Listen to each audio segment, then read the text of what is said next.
Okay, welcome to another edition of Trio. Three guys with too much time on their hands. And that is us, but we do have something that we need to do and talk about because we all recently learned of the passing of Robert Redford, who amazing, accomplished actor through decades of work. A lot of movies, a lot of director work, a lot of production work, a lot of industry work, and a big fan favorite that certainly had a lot of movies that I enjoyed. And in our conversations off the air, we decided this was certainly worthy of an episode of Trio. So we're going to be about Robert Redford today and talking about him, talking about his movies, his legacies, and I guess we can start out with. I mean, this guy made a lot of movies, right? Does someone what Mike? Why don't you start us? What was your favorite Robert Redford movie, or maybe period of Robert Redford films that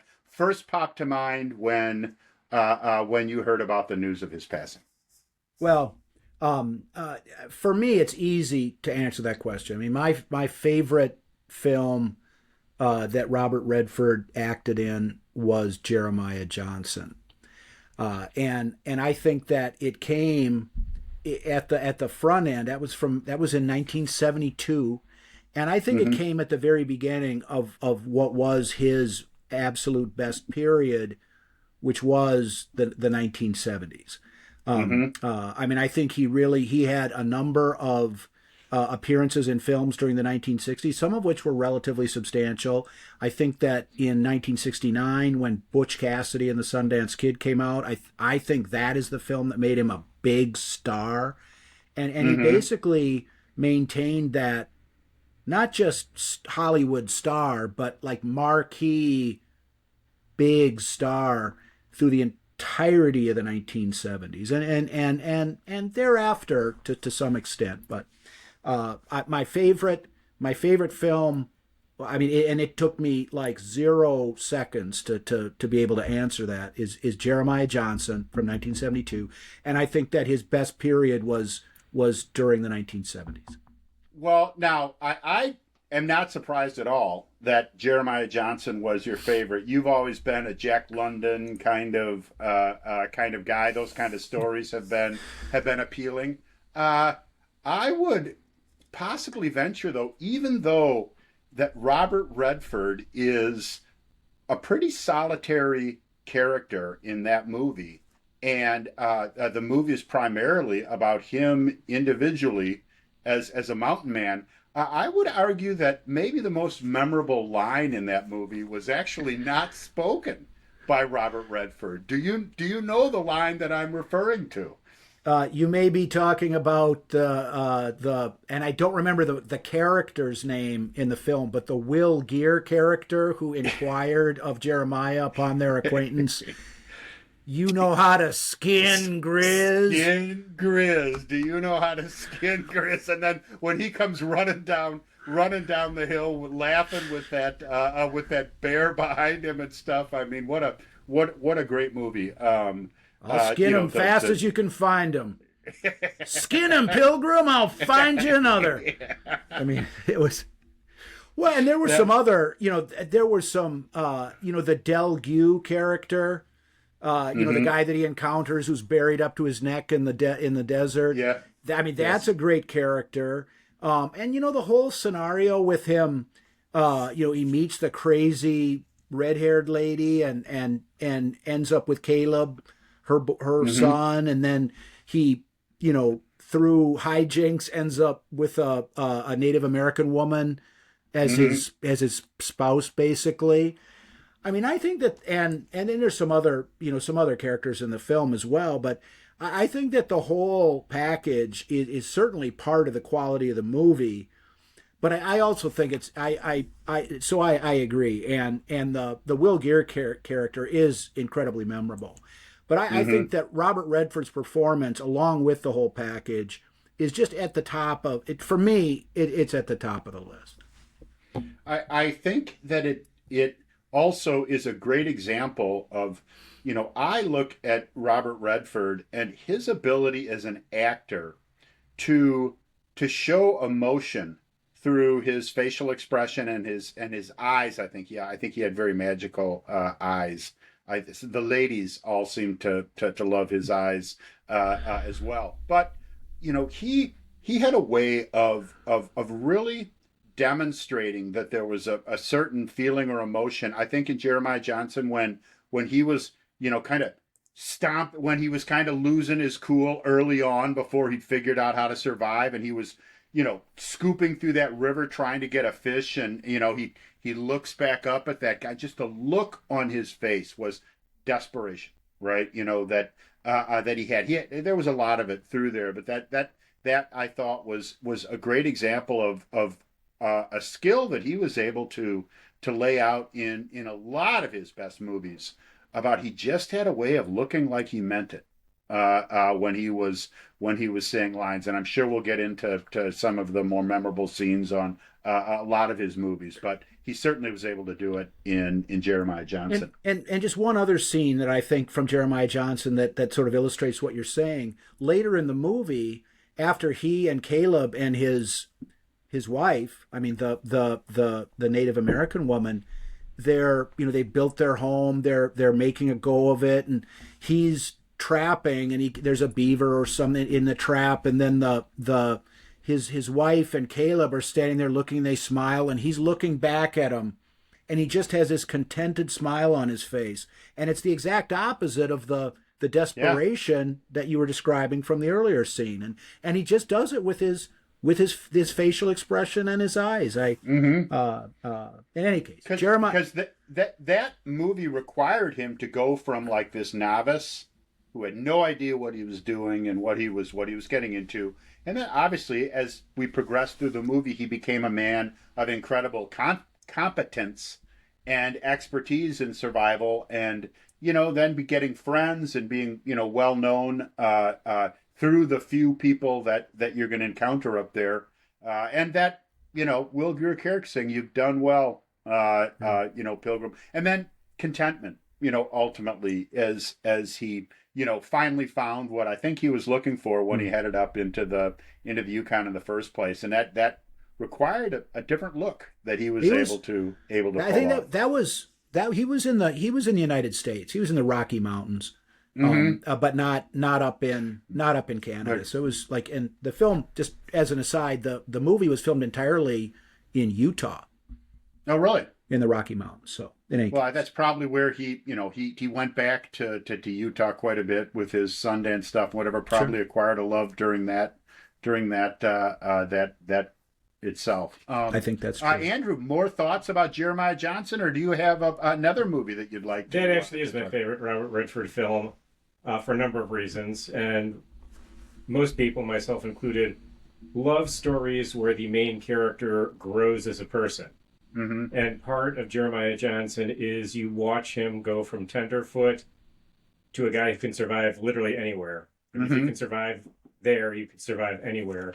He's competent, he's a survivor, and that's just a great cinematic experience. It's up there with, watching Lawrence of Arabia, and that guy's changed from an inept staff officer to the leader of the Arab Revolt. I mean, Jeremiah Johnson, he goes from a guy wearing the wrong boots, bringing the wrong rifle, to basically the master of his domain, and it's just a great movie. Well, I agree. And the blood feud with him and the Crow Indians is phenomenal, with probably the best, if not at worst, second best interaction between whites and Native Americans on film. You've got the outlaw Josie Wales, when Josie Wales talks to 10 bears and says, "We can kill each other, or we can live together, your choice." Your message of death has been shown to be true, so your message of life is, that great Exactly. scene. When Jeremiah Johnson and the Crow Chief look at each other and they give the peace symbol that, hey, we're done. Yeah. No more reason for anyone to die. Let's just go about our... You hunt your area, we'll hunt our area, and let's leave each other in peace. That is, to me, that is just a great, great scene. Mm-hmm. That is one of the great movie endings of ever. When the chief just holds up his hand like as a sign of peace.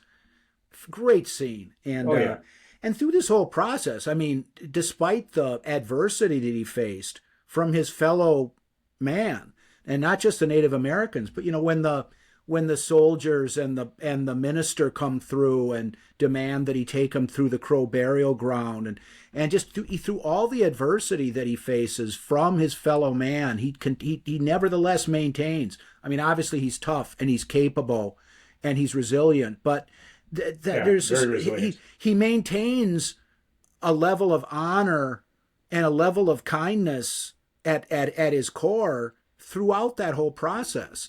Yes. And I really like the way you describe it, Andrew, as just the growth of a person over the better part of their life. It really, that's an excellent way of looking at it. It's a fantastic film. Not only my favorite Robert Redford, but one of my favorite films. Period. Oh, absolutely, yeah. How about you, Mark? How would you answer your question?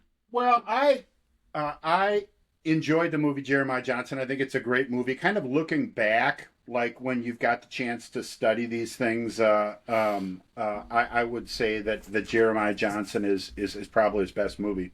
For most of my life, though, Butch Cassidy and the Sundance Kid was my favorite Robert Redford movie. And I think that was, saw that in a theater at an early age, just enjoyed it, loved the Sundance Kid character. I mean, just so cool as a person. Also, some incredible lines in that, specifically for Robert Redford. Whether it be, yeah, that's, you just keep thinking that's what you're good at. Butch, and it just, so that was like, let's go play that out in the woods and in the backyard and that type of thing as a kid. Enjoyed that, so it stuck with me for a long time as a movie favorite. I still, as you get a little bit older, you've got a kind of different way of evaluating the movies. To your point, Andrew, movies that really show growth and development of a character become a little bit more impactful and memorable as you go on. But I mean, Butch Cassidy and the Sundance Kid was my favorite for the longest time. And still enjoy it to this day. And it's one of the quintessential buddy films, really. Oh yeah. And that's a little bit too trite of a label, I think, because I agree with you. It's not just a good movie, but I think it's a great movie. Yeah, it's the movie that made Robert Redford a big star. Yes. But it's got a different shape, and it's just a different type of film than Jeremiah Johnson. And the companionship and the back and forth between, the Sundance Kid and the Butch Cassidy character, between Robert Redford and Paul Newman, I mean, that is one of the great aspects of that movie. And because Butch, he's cool too. Yeah. But in a different way. And it's only been, within, I mean, I wasn't thinking about this when I was a younger person or even a younger adult, but I mean, if I was ever going to be cool in my life, it was going to be the Paul Newman or the Butch Cassidy cool, not the Sundance Kid cool. I wasn't going to be able to pull that off, but the Butch, maybe I could have, and maybe I did. I don't know, but that's great film. Yeah, and again, the role, and you look at the lines. I mean, the interaction in the scene as Butch is trying to convince him to jump off of the cliff, and Robert Redford is trying to avoid the actual reason. He's like, no, we can take him. Come on, he's loading up his gun, and then he I can't swim, and he pulled it off. It was a very believable. That's how that would go. It wasn't overacted. It was full of emotion, obviously, the scene, but another example of him just being able to deliver on that, on an emotion that he was feeling at the time. So another example, man, a great script and a great story goes a long way, regardless of the quality of the acting, and some powerful scenes in that movie as well. My favorite shot, or demonstration of Redford's ability in that movie when they're facing off with the bandits. Mm-hmm. And the Sundance Kid is just like, you take those two, I'll take the rest. And Butch says, I've got to tell you something, kid. I never killed anyone before. Redford does such a great job of trying to maintain the harsh expression that is required by the situation. Yeah. But you can just see his face change a little bit as he's just like, oh my God. Mm-hmm. I've got to depend on this guy for my life, and he's never done this before. Yeah, yeah. It's like Just absolutely excellent job. one heck of a time to tell me. Yes. Yeah. You know what I mean? Yeah, just the from the very first scene, you know, when Butch is like, I can't help you, Sundance, and it flashed to the guy whose face changed, realizing it was, but then it went back to Robert Redford, who had this look on his face like, yeah, that's Sundance. That's who I am. Oh yeah, great movie. The fight for the leadership of the gang. You know, it's like, let's get some rules here. It's like rules in a night. Just the whole film was good. So someone doesn't do something like this. Yeah. Okay, now somebody say 1, 2, 3, go. I mean, good so, stuff. And so anyway, Well, and I enjoyed that. I enjoyed that movie, and I do, like I say, with a little more kind of, I'll say, maturity in my, in a few more years behind me, I would have to say that Jeremiah Johnson was, truly a better movie, with all things considered about it. But I sometimes better movie and my favorite don't necessarily line up. Well, that's true. I mean, it was now. We talked about one movie where very solo type performance of Robert Redford, and then we talked about the buddy of this a truly much more ensemble cast, although it was also with Paul Newman, would be The Sting. yes. Where you had a lot more characters involved, but Paul Newman and Robert Redford's role were certainly critical, and that's another example of a movie also from this general time period of some of these earlier great movies of his, where he truly did, just his attitude and the way that he delivered his lines. I mean, we can fast forward to the end where he decides not to take his cut. He's gonna leave, and Paul, so you're not gonna stick around for your cut. And he looks around and he says, nah, I'd probably just blow it. And I mean, and he meant it. It's that is a corny line, right? When you think about it, somebody who's in this type of business isn't going to stick around for his cut, and that could be really a corny line, but not in that case. It was the way that he delivered it. It was perfect. Also, a great ending to him basically walking off after that, and an example of his ability to do that. Well, and there's a number of reasons in addition to Redford's performance in terms of delivering that line in a way that rose above just a corny one-liner. Is number one, they succeeded in what they set out to accomplish in pulling off the big con on Lonigan, the Robert Shaw character. They'd succeeded, they'd done it, and the satisfaction was there. But then earlier in the film, where he runs into his partner, the Luther Coleman character, and Luther asks him, "How much did you lose?" He said, "All of it." In one night, $3,000. So all of it. Yeah, again, it's just it's believable. The Sting, just overall as a film, is one of Robert Redford's greatest projects that he was connected to. I mean, the Sting is really, despite the fact that it's a period piece, there's a lot of timeless stuff in there. Oh yeah. In the motivations of the characters and everybody coming together. I think The Sting it's definitely up there with one of my favorite movies as Oh yeah. well. Good, great, just a great film that will. I don't think it's the sort of movie that doesn't get old. Yeah. It doesn't get old.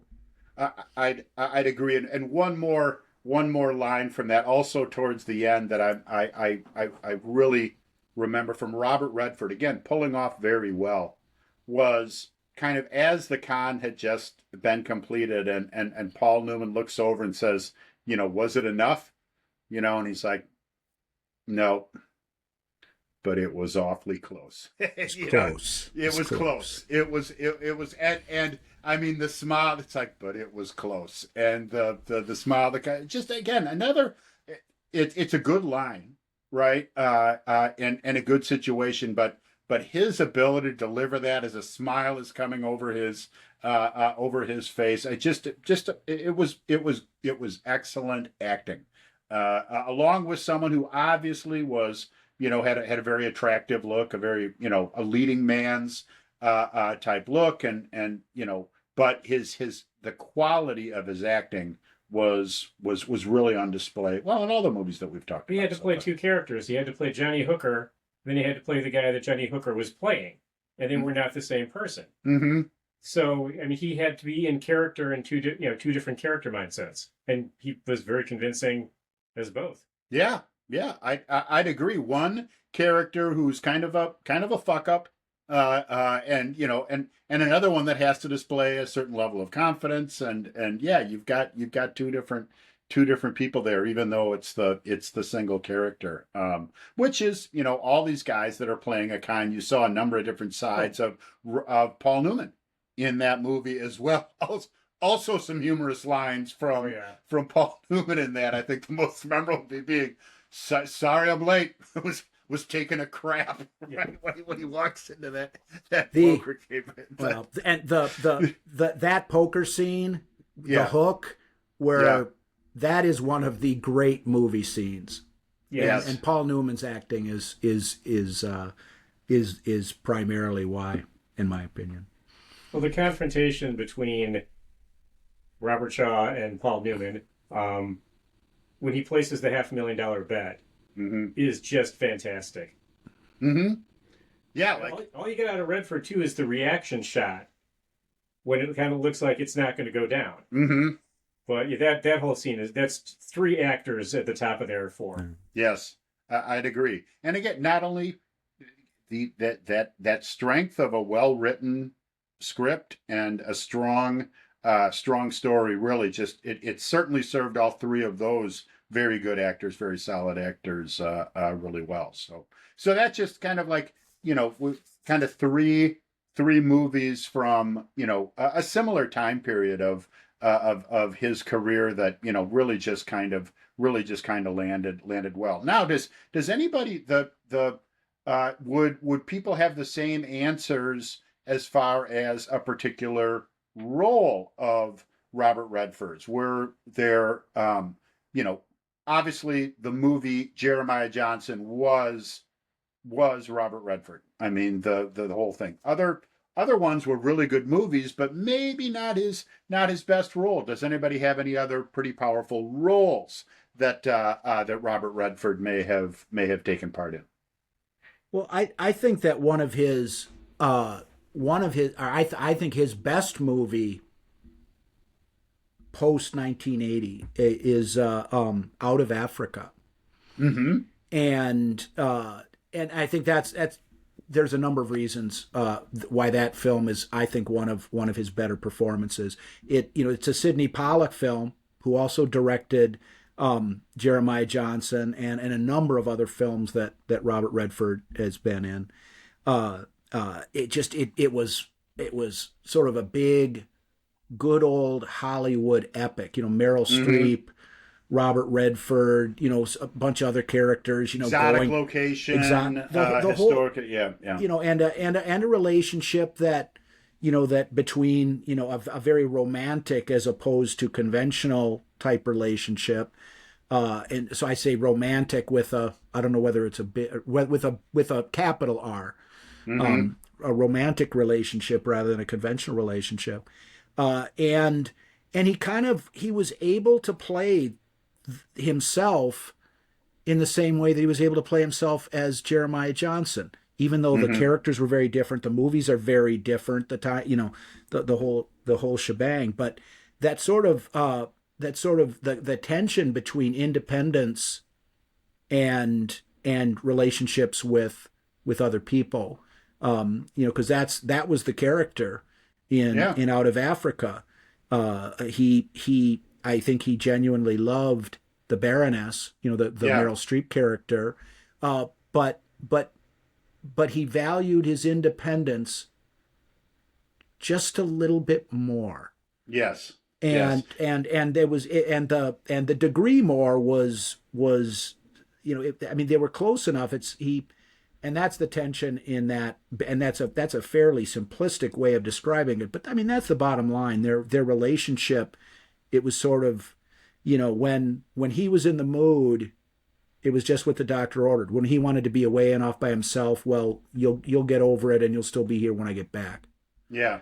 Yeah. Um, but and a beautifully photographed, or great cinematography. I mean, is maybe a better way of putting it in that film. Yeah, I always enjoyed Out of Africa. I think it seems to be one of the movies that gets a lot of shit for some of the accolades that it got. I thought it was a great movie.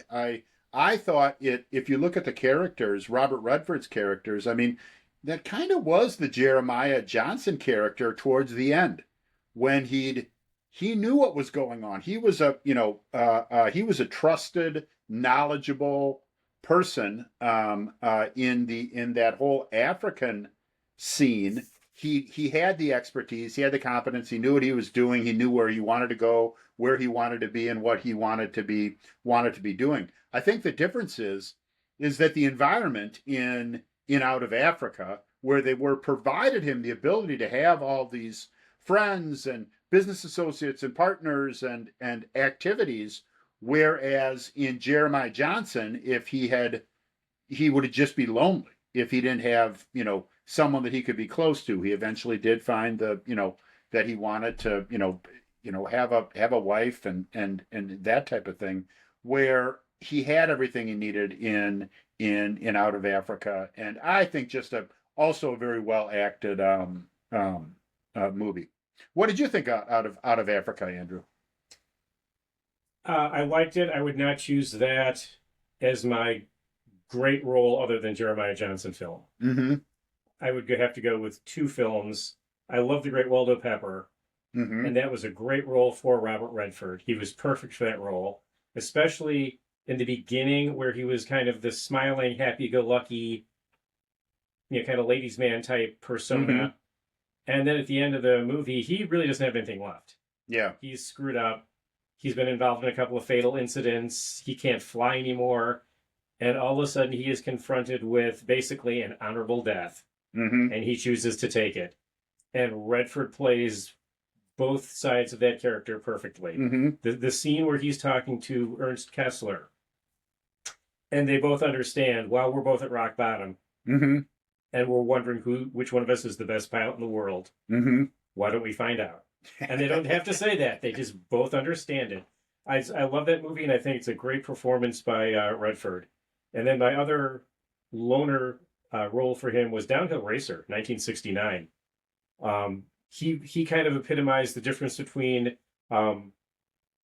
team sports and sports teams. Mm-hmm. He's a member of the ski team, doesn't give a rat's ass about his teammates. Mm-hmm. It's all about him. Yeah. And I think that's a really good movie. It's one of his earlier roles, but I think it's a very good one.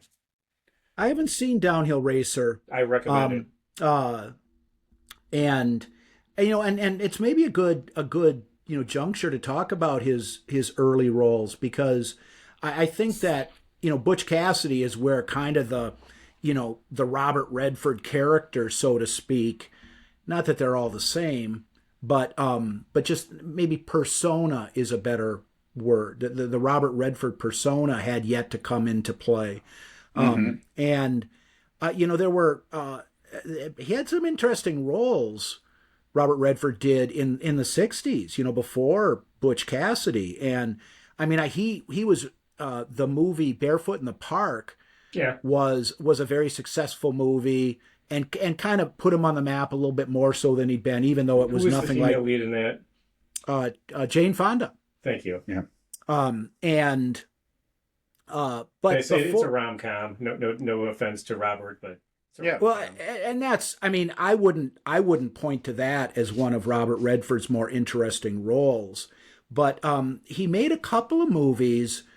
I think before he had achieved the celebrity that came along with Barefoot in the Park, he did a couple of movies with Natalie Wood in the mid '60s. One of which was called Inside Daisy Clover, where Natalie Wood played a kind of like a Judy Garland type, like, still underage performer who was being used by the filmmakers for their profit.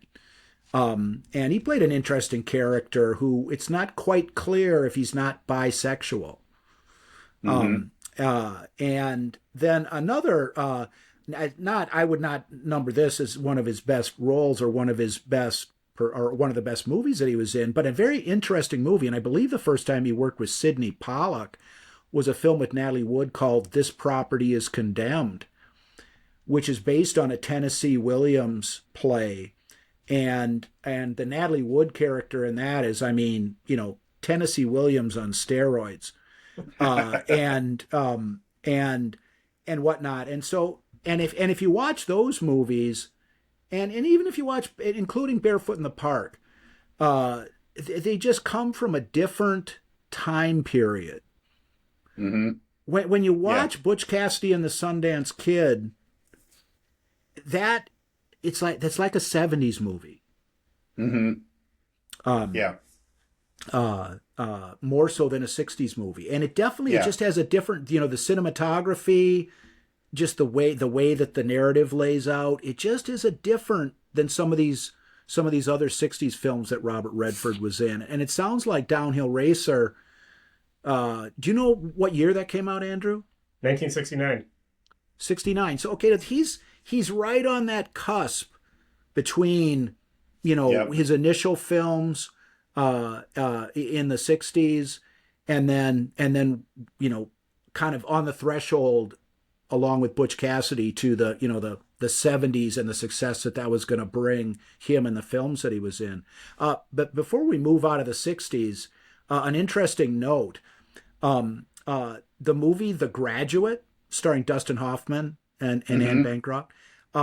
Apparently, Robert Redford was interested in playing Benjamin Braddock, the Dustin Hoffman character in The Graduate, and apparently, I've read on the internet that there was actual, like, he contacted Mike Nichols, who was the director of The Graduate, and they had a conversation about it, and Mike Nichols was skeptical and said, "You're just not the right type for this role, Robert." And Robert's, "Well, no, I'm an actor, and this is a challenge," and all that stuff. And Mike Nichols, he maintained his skepticism and apparently asked Robert Redford, "Look, let me ask you a question. Have you ever struck out with a girl?" And Redford was, "Well, what does that got to do with anything?" And yeah, you're not right for this role. That's right. This guy needs to be a strikeout king with the girls. Yeah, that just Dustin Hoffman, also a great actor, but certainly in those younger days, a significantly different look that he brought to the pictures. So I think that was a good directorial decision as far as casting when it comes to the Graduate. Okay, we cannot leave the 1960s though without mentioning War Hunt. 1962. Now, I am not familiar with War Hunt. Why don't you tell us a little about it? I have not seen it. Okay, it is basically his first movie role. He did not have star billing. The actor John Saxon had star billing. It's black and white. Takes place during the Korean War. Robert Redford plays a conscript who ends up in Korea basically in the waning days of the war. Mm-hmm. John Saxon plays a sergeant in his platoon who, if he weren't in combat, would be a serial killer. Mm. He does not do what he does because of any sense of duty. He just likes killing people, and he can get away with it. Mm-hmm. Really shot in black and white, very dark, kind of explores an element of the human psyche that people don't like to explore. The U.S. military hated it. They said, we're not helping you with this movie because we don't like this message at all. Yeah. But don't tell me guys like that have never existed. Yeah. Yeah. And it's a really, really good movie. Well, I'm going to have to check that Redford is excellent. Mm-hmm. And Sidney Pollack was in it. Francis Ford Coppola was in it as a truck driver. They really, the budget was $250,000, and they shot it in 12 days. I mean, they really had to do everything possible to make this film happen, but it's a very, very unique film. It's not like Pork Chop Hill or any other Korean War movie. It really, like I said, it analyzes war from the perspective of what do you do with the guys who just love it. Yeah, yeah. Wow, interesting. Well, I'm going to have to check that one. I'm going to have to check that one out. War again, from Hunt? a very early time in his career. War Hunt is the name of the flick. So, well, I've got some viewing direction for when we're done here. Always good. A great part of these conversations to come up with this new stuff. So, one of the things, to kind of maybe shift back to the 70s, I think one of the things that became something that Robert Redford was interested in was politics, and there were a number of movies that were big that came out in the 70s that implicated, either if not politics, at least the role of government and government action or whatnot, with movies like The Candidate. Yeah. Yes. 3 Days of the Condor, and Yes. All the President's Men. Mm-hmm. And like Paul Newman, I think had been on Richard Nixon's, enemies list, because in a variety of ways he'd made his political views known. And I don't think that Robert Redford was, like during the campaign, but I mean, after movies like The Candidate or 3 Days of the Condor or All the President's Men came out, if Nixon had still had a list, Redford would have been on it. Yeah, exactly. I mean, The Way We Were had a lot of very political stuff going on in there, the blacklists and that type of thing of Hollywood. So it was obviously a love story, but I think that it was surrounded in, she was a very political, Barbra Streisand was a very political character and person, and so that brought a lot of different political stuff into that story, which isn't really, like, on its face seen as an overly political. I think it had a lot of politics in it. So I'd agree with you. We were seeing a lot, and in his later years, right, as you get into some of the later films that he made, a lot of political stuff that was in there. Was The Way We Were? That's a Sidney Pollack directed film. Mm-hmm. Do you know that off the top of your Yes, head? it is. I can check it here. If only there was a device that I could check and see that. I mean, The Way I'm We certain it was Were. Sidney Pollack. I mean, the way we were is a relatively important movie. It certainly was one of the the song "The Way We Were," people know that. I mean, it became a standard, this and that, and I don't know. I would not put that in one of Robert Redford's more memorable roles, at least from my perspective. One of the reasons being is I think that Barbra Streisand. She sucked all the oxygen, not all of it, but more of it than Robert Redford is used to having sucked away from him. I think. I mean, it was difficult to not look at that as Primera, as she was the biggest pile of ice cream in that bowl, so to speak, and he wasn't able to really take control like the Robert Redford character, can and did in so many of his movies. But kind of an important 70s movie. I'd agree with you. If I'm going to come out with my top 10 Robert Redford movies, that's not going to be on there. Also, what's not going to be on there for me anyway would be a movie that came out around that time frame, and that'd be The Great Gatsby. I just myself, in looking at the types of things that I really enjoyed about a lot of his movies, they didn't land with that particular movie for me. I'm not saying it wasn't a good movie or an entertaining movie, and if people haven't seen it, they should certainly check it out. I just didn't. It didn't hook me as a great Robert Redford movie in seeing that. But that's me on The Great Gatsby. What's your opinion on that point, Andrew? Great Gatsby. Yeah. Do you differ from Mark? What's that? I love that movie. Oh, well, that's what did you love about it? I thought it nailed the book. More than anything. And it wasn't just that it's a Robert Redford film. Sam Waterston is in that. He's great. Bruce Dern is really good in that.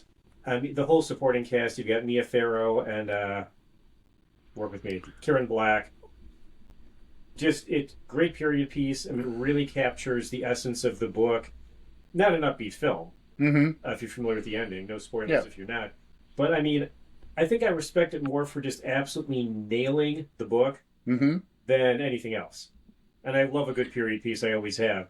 So I never even bothered watching the Leonardo DiCaprio version. I'm not that into the story. But I just thought that they absolutely nailed it. The cast, the costumes, everything. Very valid points. Well, I was an English major in college, so I've read The Great Gatsby more than once, and I agree with Andrew. The movie does an excellent job of converting the novel to film.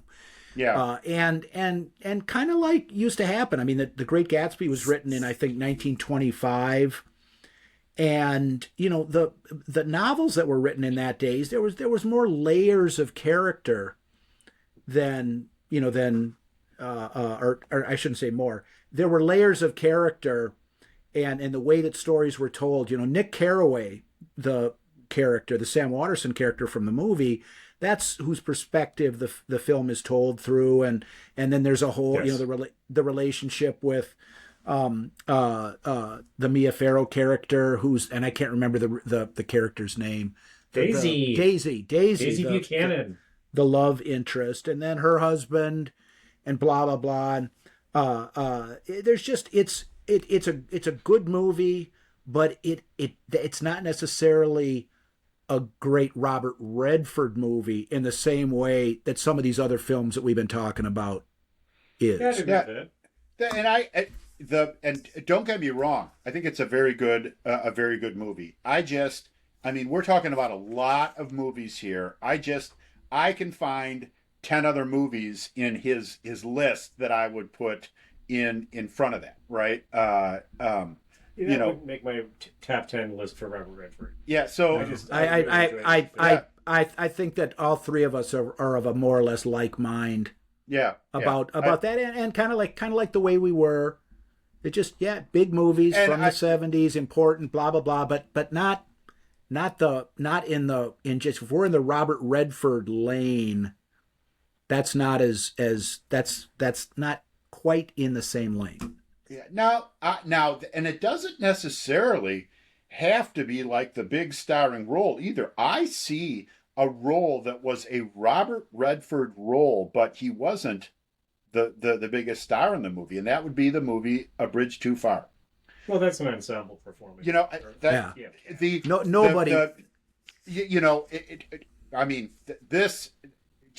is, first of all, it's one of my favorite movies, period, A Bridge Too Far.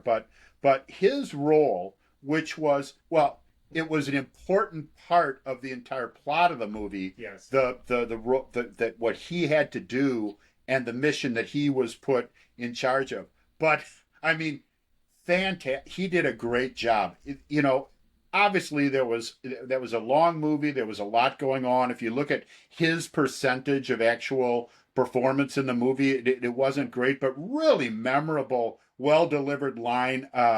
Probably one of the And for a very serious movie, the most humorous line in the movie was delivered by him when he was told that they were going to have to make the crossing in daylight. And he said, better by daylight.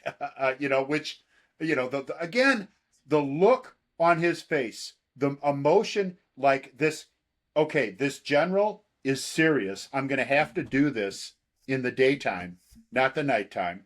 The immediate realization that puts this in the category of a suicide mission and all the things that would go along with that, and calculating his mind what he was going to have to do with his men, and then just there's without knowing what else to say, better by daylight. Just really well done in that particular movie. I would say that was a Robert Redford role, and he pulled it off as Robert Redford without being the biggest star in the movie. And you're right, nobody was the biggest star in that movie. It was an ensemble cast, but there were certainly more significant roles in there than his. But I mean, just well done during the crossing itself. How he responded when they got to the other side and making his way up towards the bridge. A great war sequence, a great war movie, which is hard in itself. But I think that he did an amazing job in that movie as well. And I agree. And in terms of his best roles, A Bridge Too Far would definitely be in my top 10 Robert Redford roles. Mm-hmm. For the reasons that have already been said, and just to kind of put a finer point on it, when he's interacting with his own troops, his own platoon, his own company, whatever it was, because they're waiting for these boats to arrive so that they can effect the river crossing in Nijmegen, and they don't know when the boats are going to get there, so he's got to pass the time, and so he's talking to them and this and that, and then when the boats finally come up, and they're these sort of unusual collapsible canvas, no motors. The soldiers are looking like, what the fuck, and he's, what'd you expect? Destroyers, let's go, and I mean it's that is and then after it's all over, and the British army is, my orders are to stay put until the infantry gets here. Okay. And, and he's just, what? Yeah. You're just going to sit here while your British troops in Arnhem are hurting? You're just going to sit here and drink tea? Yeah. I mean, and that's and I think in actuality, it wasn't Major Cook that actually said that. It was a different American soldier, but that was a real. But I mean, there was a Major Cook who led that river crossing. He's a real character. It was also considerably more desperate than they show in the movie. But I would agree. A Bridge Too Far is a fabulous one of his better roles, in my opinion. I mean, from the moment he's first on screen with, hey, Julian, what's the best way to take a bridge? Both ends at once. Mm-hmm. Where's this conversation going? Yep. And then having to be the one that crosses the river. It really well done in that part. So yeah, that's there, and of course that came out right after All the President's Men. We've mentioned that before from a political perspective, but now we're back into more of a duo, kind of the co-stars here. This time with Dustin Hoffman, who we brought up before, and this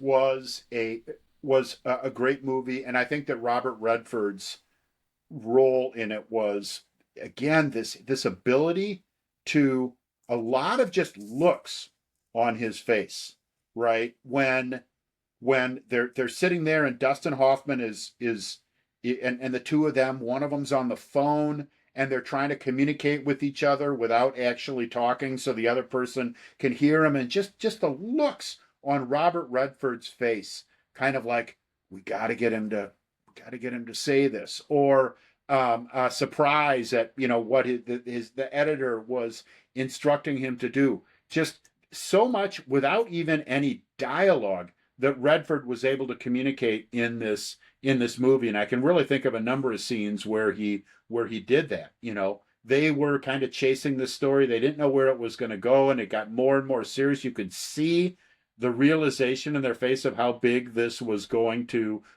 get, and kind of like, look, man, we cannot fuck up, right? This constant, feeling like that. So a little bit of a confidence check that was going on with what they were doing. I just really well done movie. Obviously, a very important historical event for the country. It wrote itself what had what had happened, but just a really great job by both Dustin Hoffman and Robert Redford in this movie, as well as a lot of the other supporting characters that came in.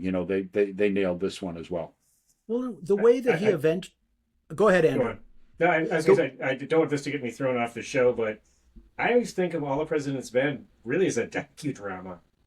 Mm-hmm. I mean, it's basically telling a true story, and they stuck to reality as close as they could. Yep. So I mean, I don't watch that movie like I watched The Great Gatsby or even A Bridge Too Far. It's kind of like a docudrama to me. It's like, this is more or less what happened.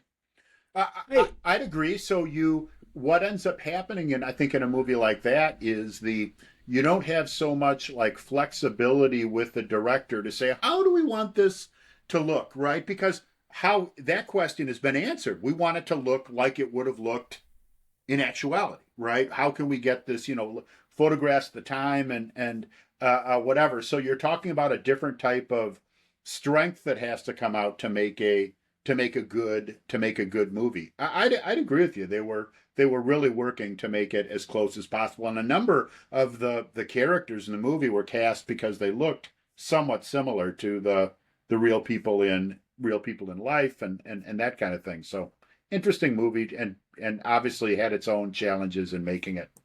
I think one of the more memorable scenes from All the President's Men, and I don't know how neatly this fits into what actually transpired, but when Robert Redford meets the Deep Throat, Hal Holbrook character, and he's been kind of, innuendo and giving clues, but not really laying the cards out.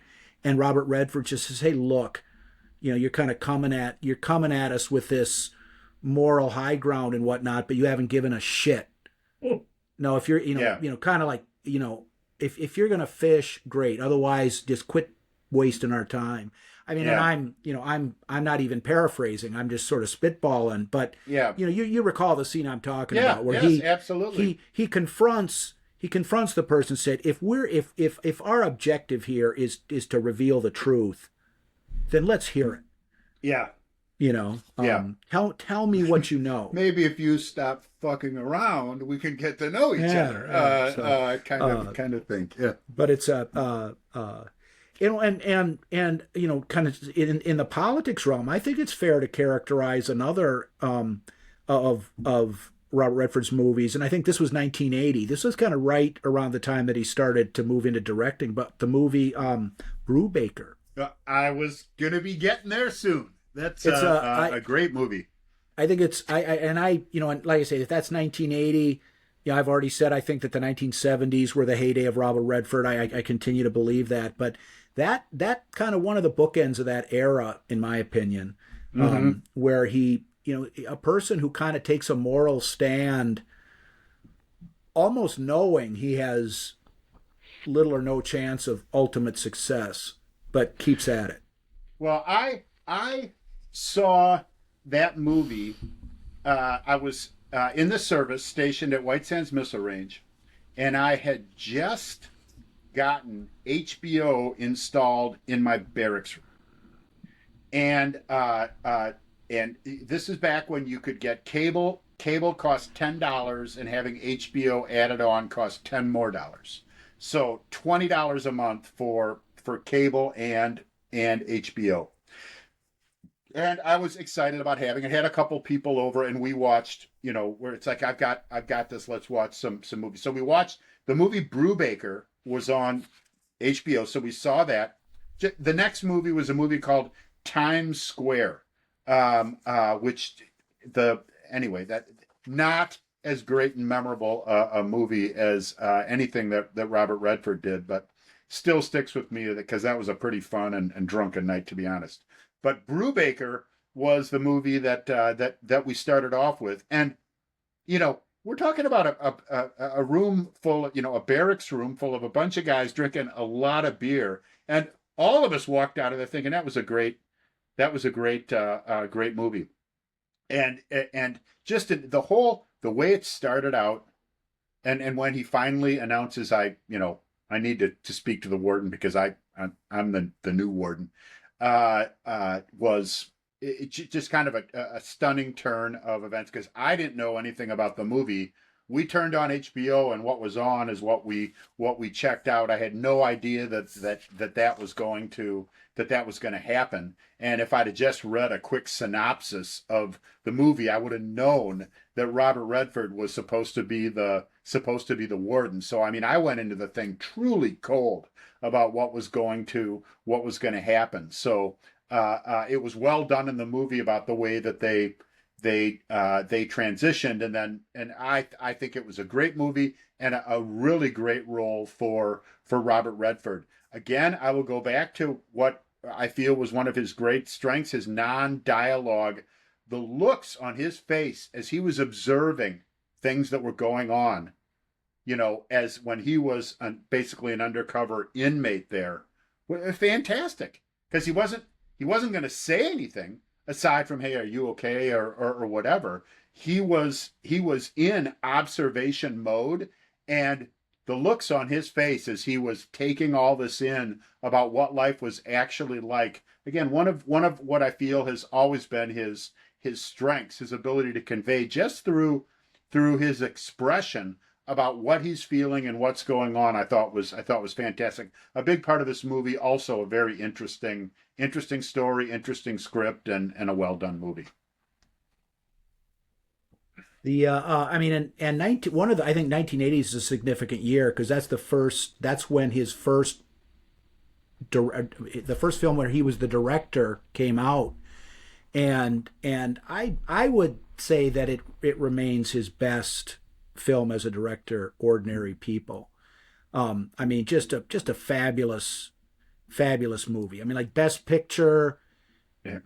Best Timothy Hutton won an Academy Award. There were nominations for Mary Tyler Moore, Judd Hirsch, Best Supporting Actor. I think Donald Sutherland got snubbed by the Academy and wasn't nominated. But I mean, that's just as a director. Now he was great in that. He didn't star in the movie. Robert Redford didn't star in the movie. But I mean, that is just an exceptional movie. I mean, Mary Tyler Moore did such a good job in her role that people didn't like her. Yes. Yeah. For a number of years after that, because she played such a cold, selfish character so well. Great debut as a director. As a directorial debut, hard to ask for for more of a home run than that. And also, I mean, that was not the type of movie that you would think of Robert Redford starring in before he did his decided to take this direction thing. And I think there was a couple aspects of that were really, I mean, he pushed for Mary Tyler Moore to be in that role when the studios thought she's Dick Van Dyke's wife, right? She's you're not going to get out of her what this role needs. And to your point, he did and she did. I mean, nailed it. The way that she came off as this, this cold, socialite type mother. I now I don't like her again even thinking about it.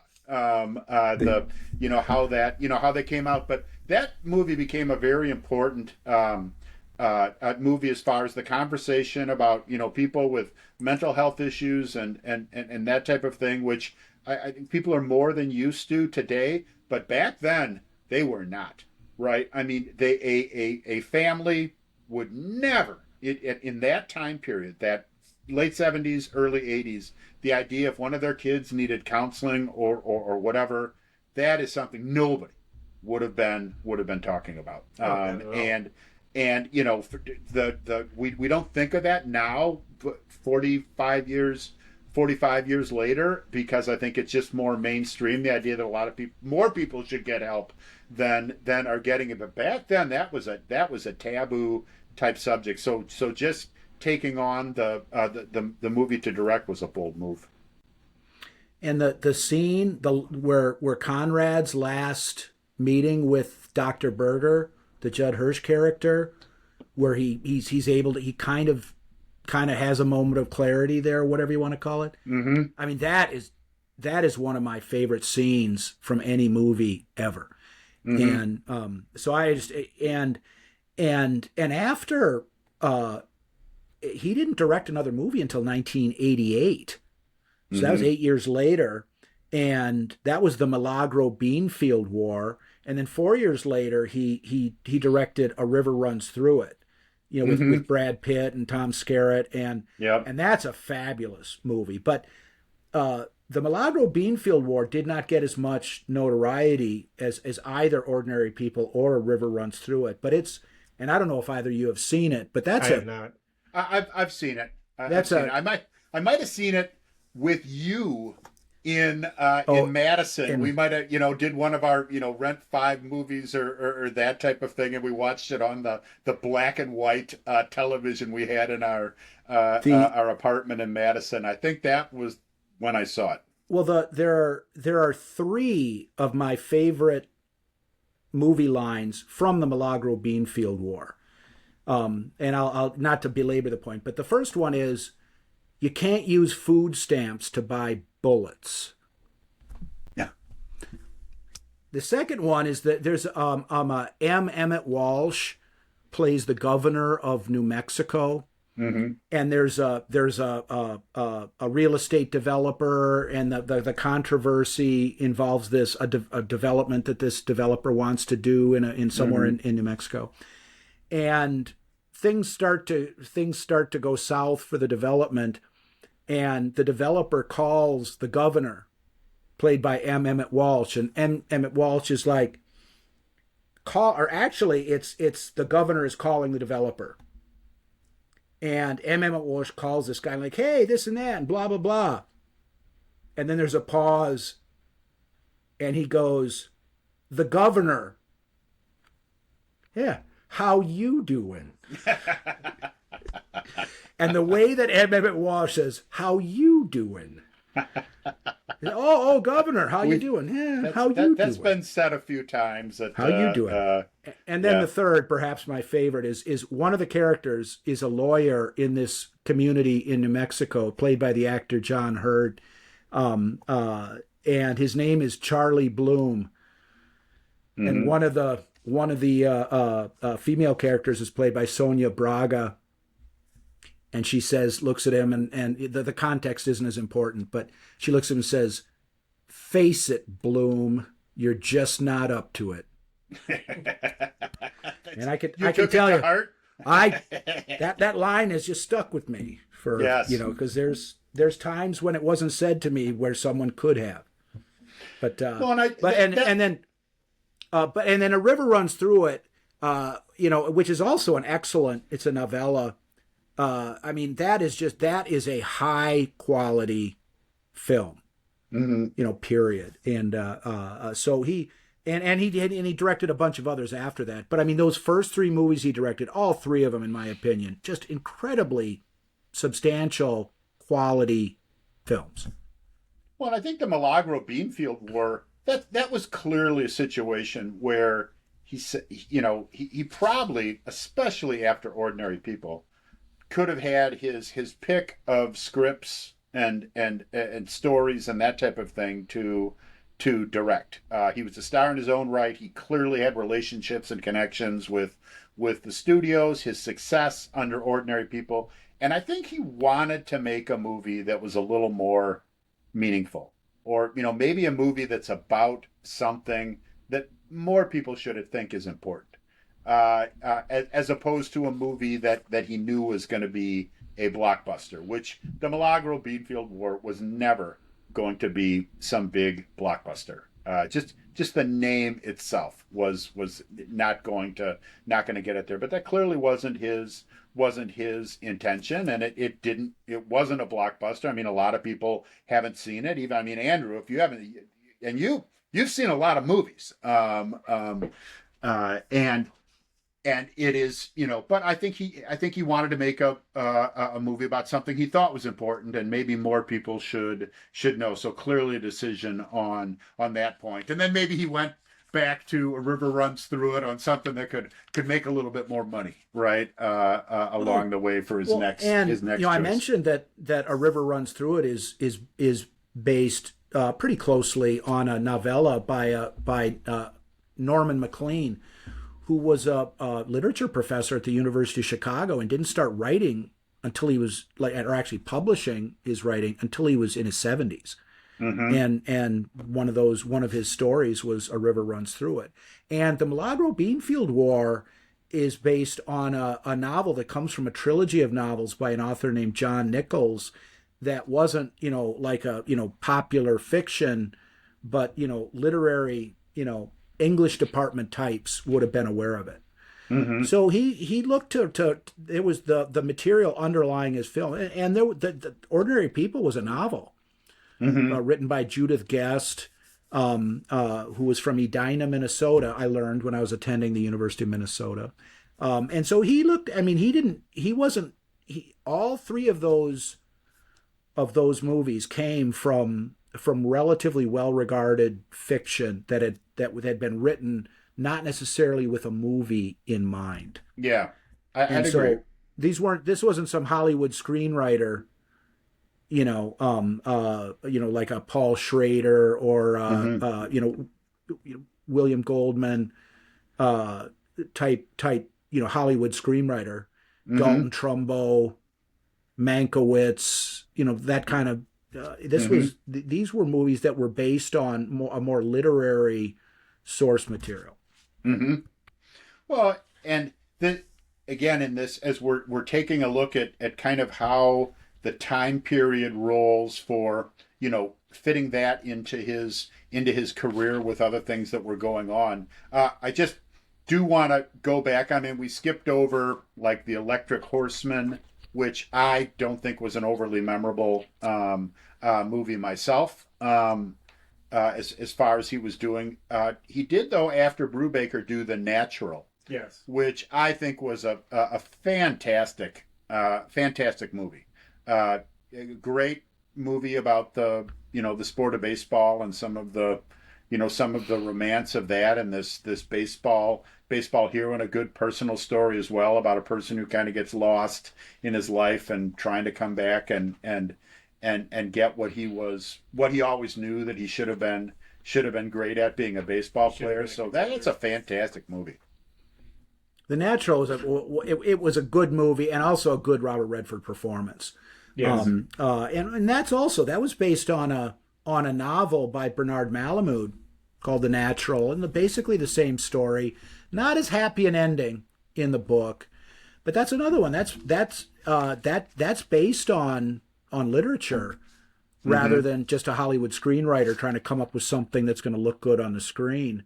Mm-hmm. that had something to do with that. And also there was certainly a good cast aside from Robert Redford in that film. The Natural was a great movie. And there were some other movies like in the 80s and 90s,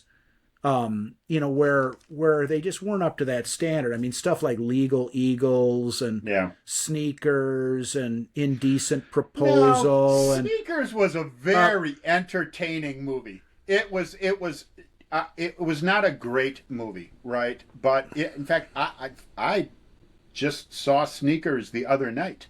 As a matter of fact, it was on and was checking it out. That's an incredibly entertaining film that you have, and kind of dealing with some of the technology and that type of thing. But I mean, there is a lot of humorous stuff between Dan Aykroyd and everything like that. I mean, Whistler, the blind, the blind. I mean, it was an entertaining movie. I've seen the movie more than once. At the box office too. I've seen the movie. It did very well at the box office. Yeah, made some money. I've seen the movie a couple of times. I found it very entertaining as well.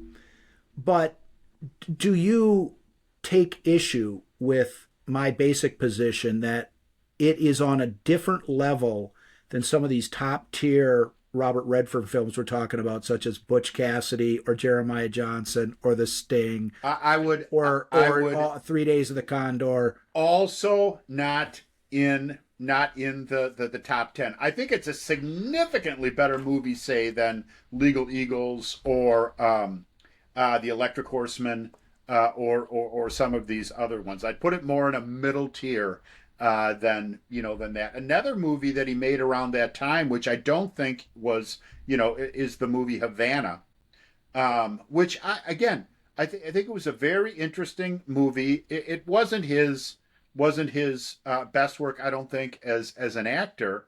But again, one of these things that tried to get into this, this Cuba right before things went south, right? For the casinos and the lavish lifestyle and that type of thing. Robert Redford being a gambler that's down there. I think the best line was from Alan Arkin, who was like a casino owner or operator, something down there, and Robert Redford asks him, "Well, when are you going to leave?" Lansky's casino. When are you going to leave? And he says, "Last." Just kind of like, I'm gonna get. I've enjoyed this. This has been good to me, and I'm gonna make this last as long as I can. And of course, shit was falling apart down there because of the revolution and that type of thing. But it's just an interesting viewpoint into that. Also, not in a top tier of his movies. But if you haven't seen it, it's worth a watch. I haven't seen disaster at the box office. Oh yeah. I haven't seen Havana. Yeah. I haven't seen Havana, and I think that might be the only movie starring Robert Redford that was directed by Sidney Pollack that I haven't seen. It's worth a watch. I assume for that. Well, and as Andrew just said, a lot of people felt the same way because it took a dump in the box office at the theater, and I mean a lot of people have never seen it. Again, it's entertaining. You got a rainy Saturday afternoon, pull it up. It can be an entertaining watch, but not one of his great ones. And when you take a look at around him and some of the things that he had done, especially immediately prior to that, you could see that there was starting to be a different type of movie that he was making. Well, how about we're starting to get to that point where maybe we should kind of look at movies from his later years, and the movies that I think about from his later time, that I think are the worthiest, at least of those that I've seen, because I haven't seen all of his movies, but like Spy Game, yes, I thought was a very good movie. I thought that The Clearing with Willem Dafoe was a very interesting movie. Mm-hmm. This one, and I think actually Robert Redford not only starred in it but directed, was called Lions for Lambs. Mm-hmm. Another kind of government intrigue kind of thing. And then I don't know where this fits in the Robert Redford body of work, but the movie All Is Lost, where it's basically just him on a boat. Very interesting movie. And I thought that he played that, it was, I wouldn't necessarily put that in the top tier of his performances, but very interesting film. Worth if someone likes Robert Redford, they should check that out. Or Being Alone on a Boat. Yeah. Anybody that finds some romance and just being the complete solitude of being alone on a boat would be a good film to check out. How about you, Andrew? Some of his later movies. What are your Does some it of have to your be one of his memorable later hits? movies? What's that? Does it have to be one of his later movies? Well, I'm just thinking we've talked a lot about some of the earlier stuff. Or was there nothing past the 80s or early 90s? Yeah.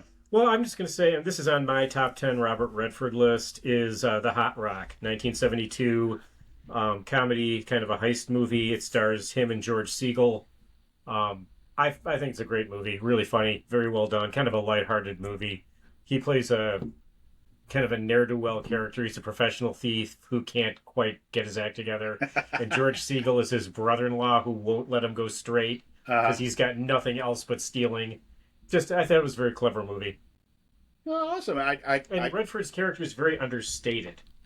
He's very almost subdued. So well, that's another one I'll have to check out. I have not seen it. It's not worth seen it. Yeah, And again, that's one of the great things about having these conversations is to pull some gems out from these movies.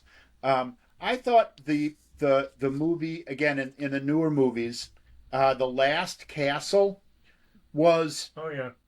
that was it's like it was close. I think that the whole the way that they ended up rolling the plot out with him end up taking control of this prison, it missed on some parts. I liked the way that they set up at the beginning how the respect that kind of the commandant, the commander of the prison had for Robert Redford when he arrived, and I thought this could be an interesting play out from this. I didn't necessarily think that they did well enough with it, and it became a little kind of unbelievable about how it ended up rolling out. I mean, I could have seen Steven Seagal in that movie instead of Robert Redford, and just that in itself says maybe it wasn't that great a movie. Again, entertaining to watch, but I think that there was some promise in that movie, and they missed the mark on it. And I'd agree with you. Some of the other that were actually, I thought Spy Game was a very good movie. Just the tension that they were able to maintain throughout that movie was very well done, right? As far as a movie goes, and I think Robert Redford he was trying to keep his cool, kind of to stay under the radar through a lot of that. But I mean, that was a tense movie from beginning to end, while doing the flashbacks showing Brad Pitt and his character developing.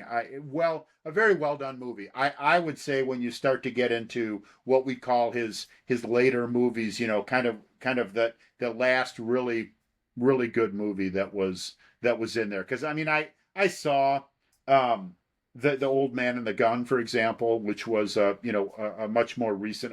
That was 2018. I mean, a lot of people could have done that role and done it just fine, and not an overly compelling story, I thought, for someone like Robert Redford. So I'd say that Spy Game was kind of that last really great movie in the list.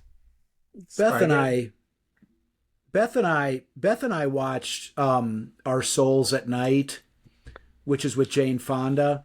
Mm-hmm. And and they were together in Barefoot in the Park, and then they were both in The Electric Horseman and whatnot, and that movie was fine, but Mm-hmm. but again, it wasn't. It could have that the character that he played in that film could have been portrayed by a number of other actors, and it wouldn't have marred the quality of the movie. Mm-hmm. Whereas the character he played in Spy Game, for example, it goes back to like some of those 70s roles.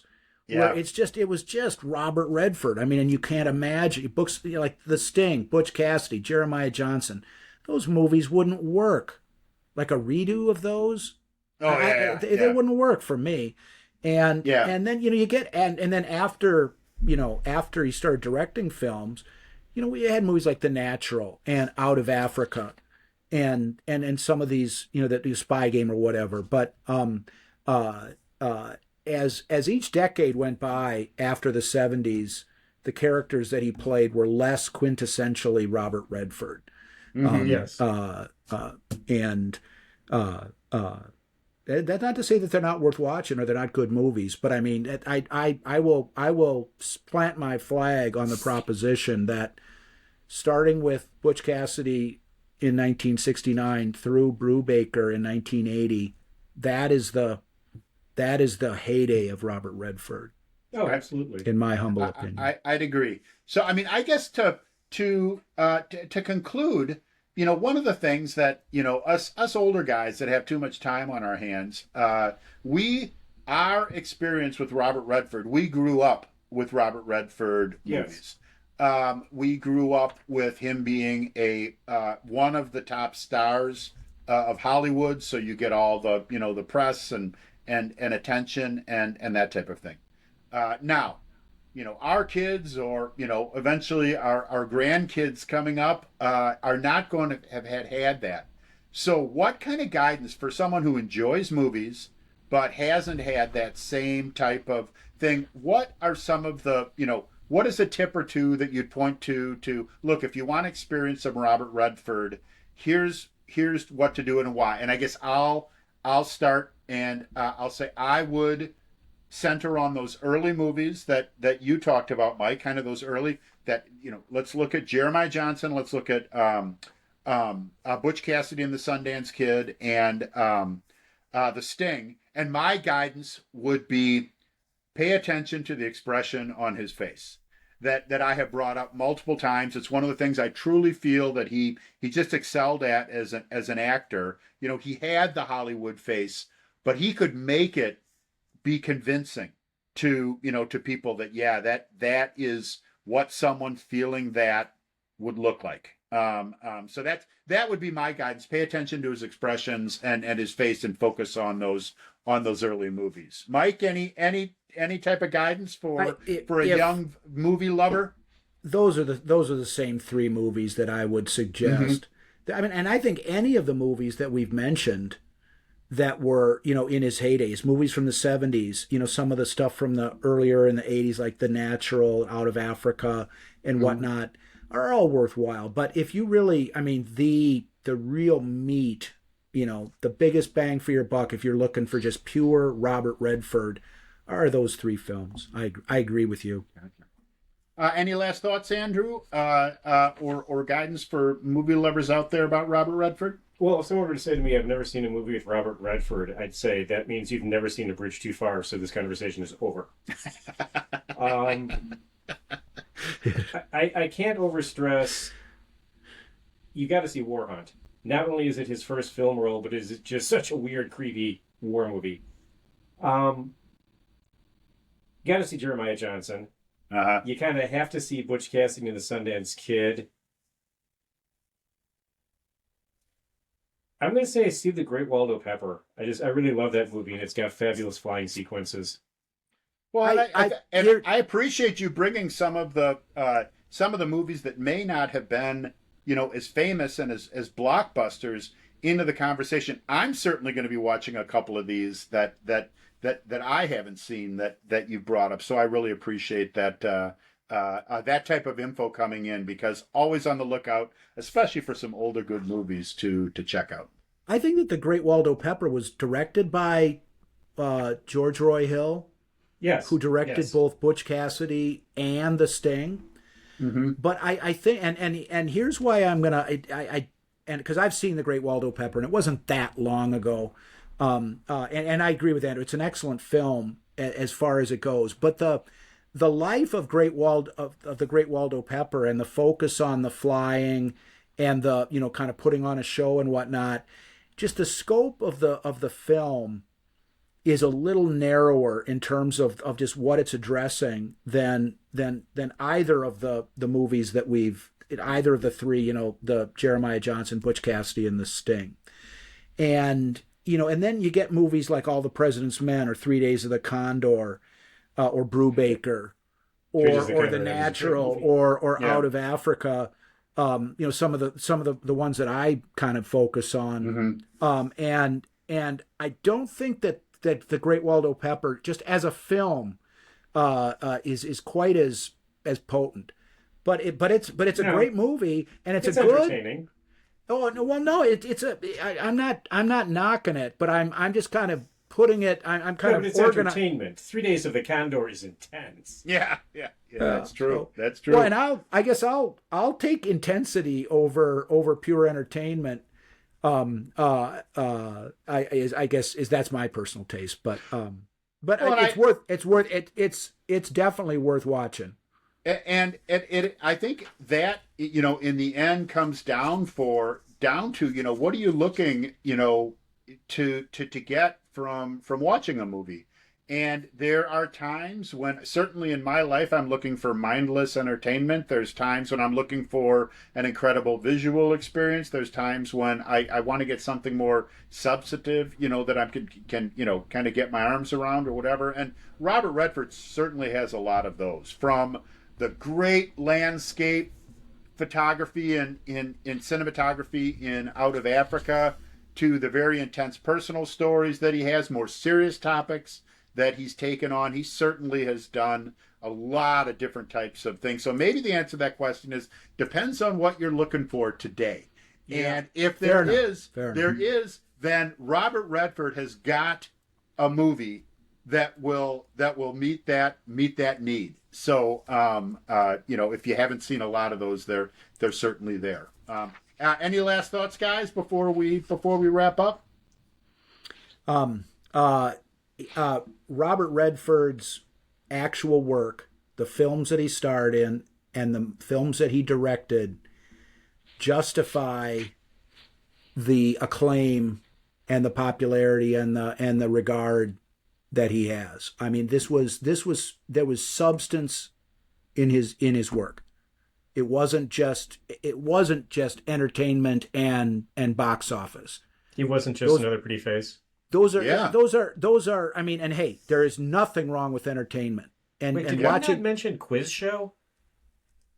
No, that was one of his. He directed that. Yes, he did. He directed that. That's another great directing job by him. Yeah.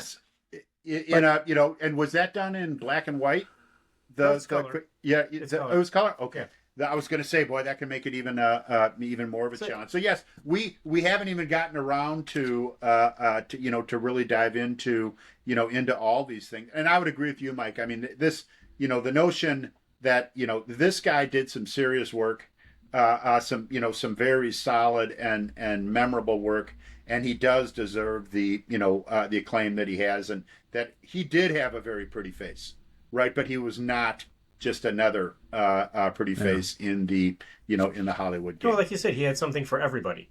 Whatever you're in the mood for, there's a Robert Redford film that'll fit that niche.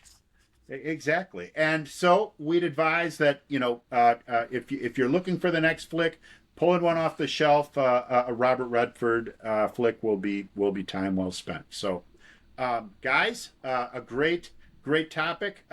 Andrew, I appreciate the info on some new movies to put on the list, which Definitely. you are always chalked with, and Mike, appreciate the thoughts on both the acting and directing work of Robert Redford. So that is Trio, and we'll look forward to getting together the next time, guys. Sounds good. Farewell.